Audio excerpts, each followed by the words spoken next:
right here. I'm ready to work with you. I'll fly to you. I'll come sit down. I'll give you a presentation. I'll send you documents. What do you need? What does your city need in order to help make sure that your public is educated and that you're keeping them the most safe? And I would say 9 times out of 10, that's all it takes. It's just somebody to say, hey, this isn't actually going to work, and here's why, and here's the science, and here's the data. This isn't just, again, that I just love my dog, and please don't ban my dog. It's, here's the science, here's the hard facts. You're not going to be any safer. You're going to waste a lot of money, and you're not going to do anything that's going to protect anybody. Do you think that these laws are getting put in place because really people believe that it will make them safer? Do you think that there's ulterior motives? No, I think they absolutely, I definitely believe that politicians use this as a platform to make it look like they're doing something really great for their city, and we can talk about Montreal as a great example of that. But I believe that there are definitely people who use that as like, oh, here's a quick thing that makes it look like I did a really great job.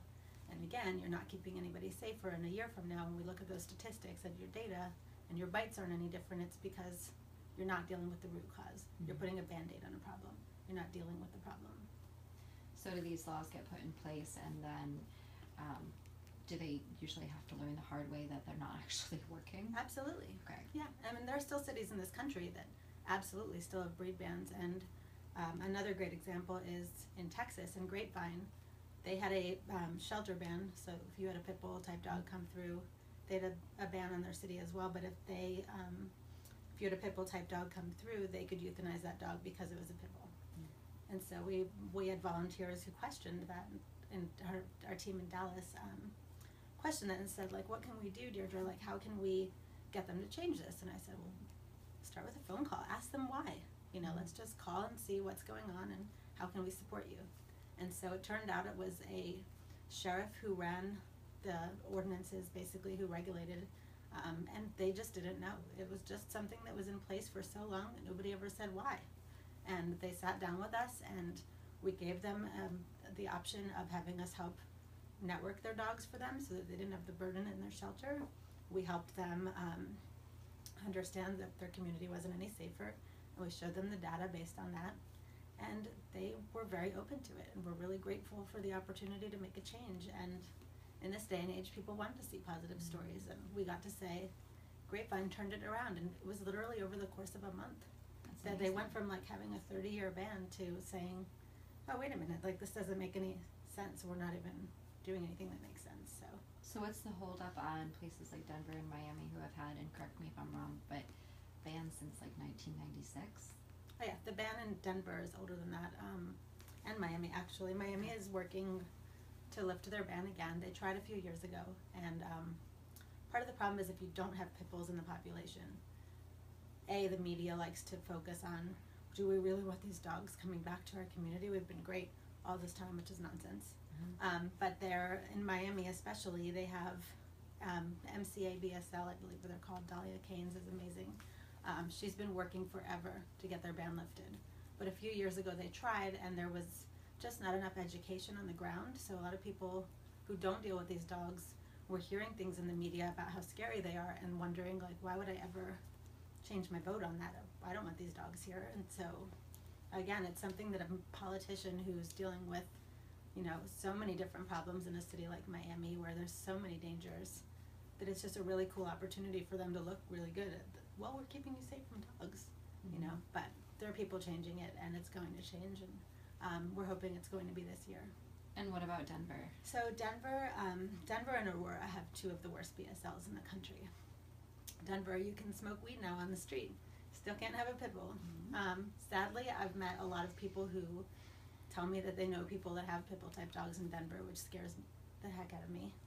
More so for obviously the dog's sake. But I met an officer in Denver a few years ago at a pet expo, and he was telling me that when he finds pit bull type dogs that are strays, he takes them home, and then he gets them through what I call the underdog railroad, and he helps get them to cities that aren't BSL cities, because he said, essentially, I didn't become a police officer to kill dogs. I became a police officer to protect my community, and I love dogs. And so he makes sure that they're safe, and I just thought that was cool. Like, that's incredible. That you wouldn't think about that, you know? Right. And so, but yeah, Denver has some work to do there. I say it's the old guard. It's kind of people who are protecting what they put into place a long time ago, and who are still in power right now. And so until that shifts, and until people hold them to a higher standard, that's just going to be something that they're complacent with. And now that everybody's high, it's really less of a priority than ever, you know. Right. Not working for us. Yeah, exactly. They're all like, well, go to Boulder, man. Boulder School. Yeah. So I was reading up on the different things that you can do if for some reason you're going through Denver, and I was basically trying to see if there were loopholes for people. So you're traveling through Denver and you haven't really educated yourself as to what the situations are. You pull over to a gas station, and you let your dog out, and your dog is a pit bull, and somebody sees and they freak out. What can you do?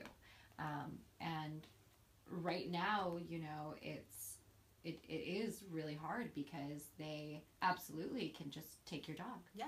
No matter what, steps foot outside of your car and whoosh, it's done.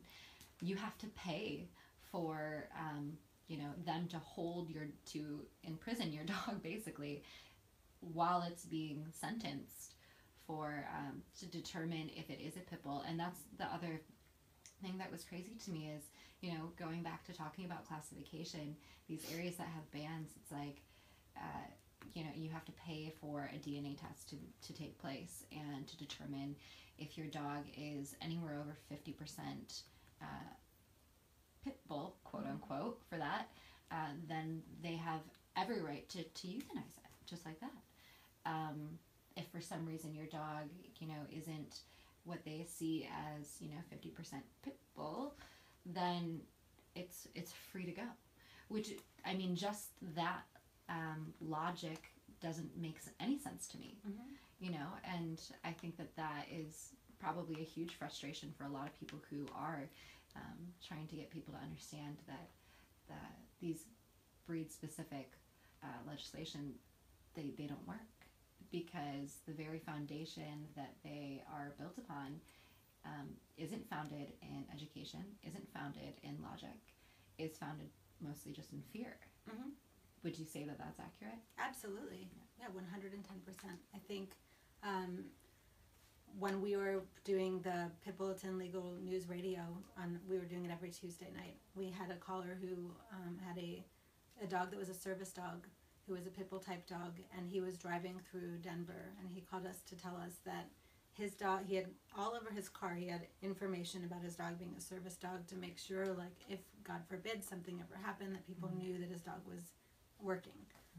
But he got pulled over in Denver, and they took his dog, and they were going to euthanize his dog, and he had to fight tooth and nail around the clock and live in a state of fear for a good 72 hours while he didn't know if his dog was still alive or not.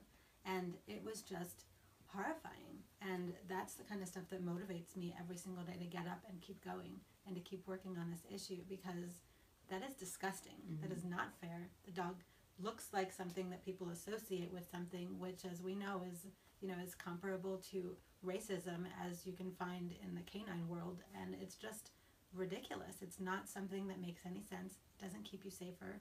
And thankfully this guy got his dog back, but how many times does that happen where somebody doesn't have the resources to fight and just loses their dog forever because they drove through a town? Like, it doesn't make any sense.